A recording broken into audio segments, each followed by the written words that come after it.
लेकर हमारे सहयोगी गणेश हमारे साथ सीधे जुड़ रहे हैं, उनका रुख कर लेते हैं। गणेश, बहुत सारी वोट कटवा, वोटर लिस्ट में छेड़छाड़, यहाँ ये नाम कट गया, वहां पूर्वांचलियों का नाम कट गया, बहुत सारी बातें हुई, लेकिन चुनाव आयोग ने बिल्कुल क्लियर कर दिया कि ऐसा तो साहब होता ही नहीं है, और होता है तो पोलिंग अधिकारी का खुद ध्यान होता है।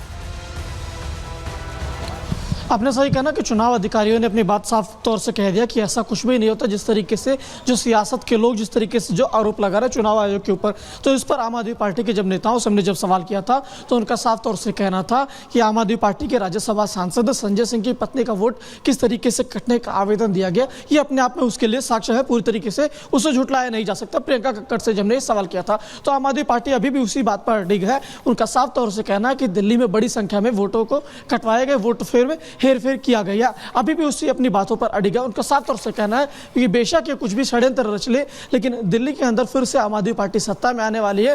क्यों सत्ता में आने वाली है, इस पर जब हमने पूछा तो कि आपने 10 साल के अंदर क्या काम किया, तो उस पर उन्होंने साफ तौर से कहा कि दिल्ली के अंदर हमने बेहतर अस्पताल किए हैं, बेहतर स्वास्थ्य की सुविधा की है, सड़क और बेहतर की है, पानी की सुविधा सही की है। फिर इस पर हमने सवाल कर दिया कि पानी के बिल के जिस तरीके से है, तो उन्होंने कहा पानी के बिल तो माफ करने वाले थे हमारे जो नेता अरविंद केजरीवाल को, उन्होंने जेल में भेज दिया, अब दोबारा से जब सत्ता में आएंगे तो सभी के पानी के बिल माफ कर देंगे, किसी को भी पानी का बिल जमा करने की जरूरत नहीं है। तो यूं कहे कि वो अपने वादों पे, अपनी नीतियों पे अब आ रहे हैं और कहना है ठीक है गणेश, जो आप बोल भी रहे हैं कि आम आदमी पार्टी को जितनी भी शक शुबा थी सब दूर कर दी गई है चुनाव अधिकारी की तरफ से, मुखायुक्त की तरफ से, उन्होंने क्लियर कह दिया है। बहुत शुक्रिया आपका गणेश जुड़ने के लिए और जानकारियां देने के लिए। देखिए, आम आदमी पार्टी हो, भारतीय जनता पार्टी हो, या अगर हम बात करें यहाँ पर कांग्रेस की, तो सभी यहाँ जोर आजमाइश कर रहे हैं क्योंकि राजधानी का सवाल है। मुद्दे क्या क्या है चर्चा में, चलिए वो जानकारी भी जल्दी से आपके सामने रख देते हैं, आपको बताते हैं। दरअसल भ्रष्टाचार का मुद्दा जो लुप्त हो गया था वो अचानक से फिर से चर्चा में आ गया क्योंकि शराब घोटाला थोड़ा पुराना हुआ,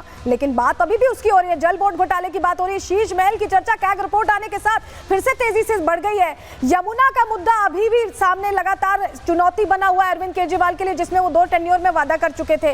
रोहिंग्या का मुद्दा यहाँ सामने आया, उसमें पूर्वांचल एंगल भी दिया गया, पूर्वांचली वोटर का मुद्दा उठाया गया। इसके अलावा वोटर लिस्ट में नाम कटने की बात भी कही गई है। वहीं मुफ्त बिजली और संजीवनी योजना और इसके साथ महिला सम्मान योजना भी अब चर्चा में है क्योंकि ऐलान पहले कर दिया गया, रजिस्ट्री शुरू हो गई, लेकिन परिवार कल्याण विभाग कह रहा है कि साहब ऐसा कोई प्रावधान ही नहीं है। वहीं ग्रंथी और पुजारी सम्मान को लेकर भी इनकी तरफ से ऐलान कर दिया गया है आम आदमी पार्टी की तरफ से। तो पिटारे तो खोल दिए गए हैं, लेकिन जनता भी आंखें खोले हुए है और जनता आगे क्या करेगी ये देखने वाली बात होगी। तो ये वो मुद्दे थे जिसको लेकर यहाँ पर चर्चा हो रही। वहीं प्रवेश वर्मा जो उतर रहे हैं सीधे सीधे केजरीवाल के सामने चुनावी मैदान में नई दिल्ली से, वो भी अब यह क्या कह रहे हैं ये तारीखों के ऐलान के बाद, उन्हें भी सुनिए।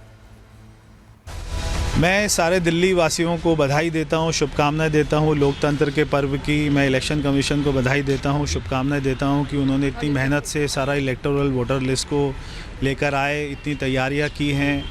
बहुत ही अभी मैं देख रहा था जो है प्रेस कॉन्फ्रेंस, तो वहाँ पे उन्होंने बताया कितने सघन तरीके से उन्होंने कितने अच्छे तरीके से सारी तैयारी की हैं। तो मैं सारे दिल्ली वासियों को कहना चाहता हूँ कि बढ़ चढ़ कर इसमें हिस्सा लें, एक अच्छी सरकार बनाइए, एक जो है हमारे बीच में ऐसी सरकार हो जो किसी से झगड़ा ना करे, केवल काम करे, विकास करे, मोदी जी के विजन को दिल्ली में लेकर आए, एक ऐसी सरकार बनाए।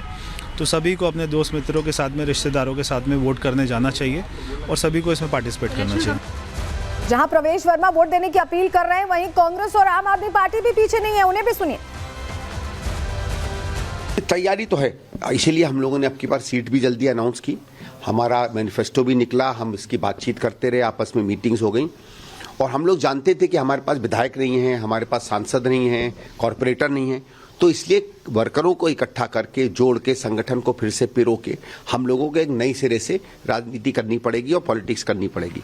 वो की है हमने, और क्योंकि वो एक खाका नीचे तैयार हो गया है, तो अब हम जब इलेक्शन में जा रहे हैं, डोर टू डोर जा रहे हैं, घरों में जा रहे हैं, मीटिंगों में जा रहे हैं, लोगों का उत्साह जो है वो कांग्रेस की तरफ आ रहा है। देखिए, दिल्ली की जनता बहुत एक्साइटेड है चुनाव को लेकर, क्योंकि वो जो 10 सालों से काम हुए उस कामों को आगे बढ़ाना चाहती है।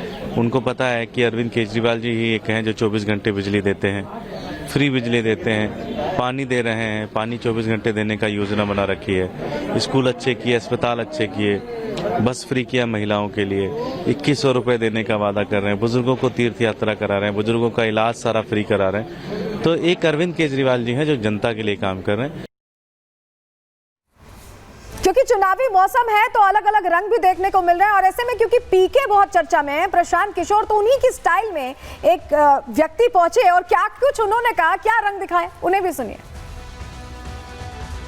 चुनाव से पहले राजधानी दिल्ली में सरगर्मी बढ़ गई है, लेकिन देखिए अलग अलग रंग जो है चुनाव से पहले राजधानी दिल्ली में देखने को मिल रही है। बीजेपी दफ्तर में देखिए पीके स्टाइल में ये जनाब पहुंचे हुए हैं, पोस्टर लिए हुए हैं, हेलमेट पहने हुए हैं, पीले कलर की हेलमेट है, नीचे घाघरा भी पहने हुए हैं। ये जो गेटअप आपने अपनाया है वो पीके मूवी का भी कहीं ना कहीं दिख रहा है। नहीं, हम आया हूँ दूसरे गोला से आया हूँ, हमारा गोला का नाम है प्लूटो। हाँ।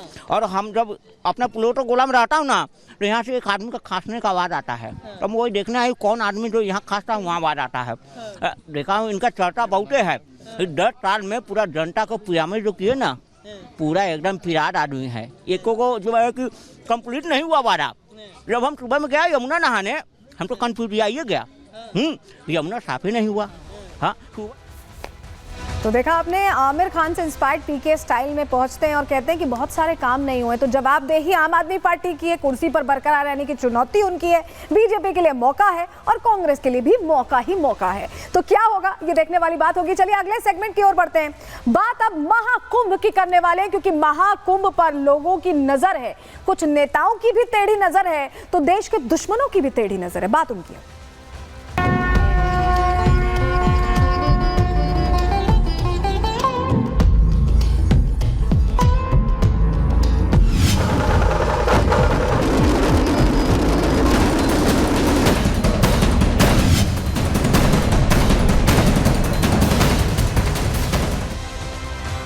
प्रयागराज में महाकुंभ, भव्य महाकुंभ का आयोजन हो रहा है। तैयारियां पुख्ता है, व्यवस्थाएं पुख्ता है, लेकिन कुछ नेताओं की आंखों में चुभ रहा है महाकुंभ का ये आयोजन, जहां सनातनियों का जुटान होना है, जहां आस्थावान अभी से पहुंचने लगे हैं और करोड़ों सनातनी शीश नवाने पहुंचेंगे, स्नान ध्यान करने पहुंचेंगे। लेकिन जो भी आंख दिखा रहे हैं, चाहे वो देश के दुश्मन हो, खालिस्तानी आतंकी हो या दूसरे सियासी दुश्मन, उन्हें भी ये जान लेना चाहिए कि हाईटेक तैयारियों के साथ उत्तर प्रदेश में महाकुंभ में बड़ी तैयारियां हैं। कैसी हाईटेक तैयारियां हैं, जरा 4 तस्वीरों के जरिए आपको पहले दिखा रहे हैं। ये तस्वीरें देखिए, जहां साजिश रचने की बात हो रही है, वहां व्यवस्था कैसी है। नागा साधु तलवार गदा लिए छावनी में प्रवेश कर रहे हैं। और इसके अलावा दूसरी तस्वीर देखिए, दूसरी तस्वीर पुलिस और कमांडो एटीएस कैसे परेड कर रही है ये देखिए, क्योंकि महासुरक्षा घेरा तैयार किया गया है। पहरेदारी संगम में बोट से की जा रही सुरक्षा घाटों पर भी सुनिश्चित हो, इसका भी पूरा ध्यान रखा जा रहा है।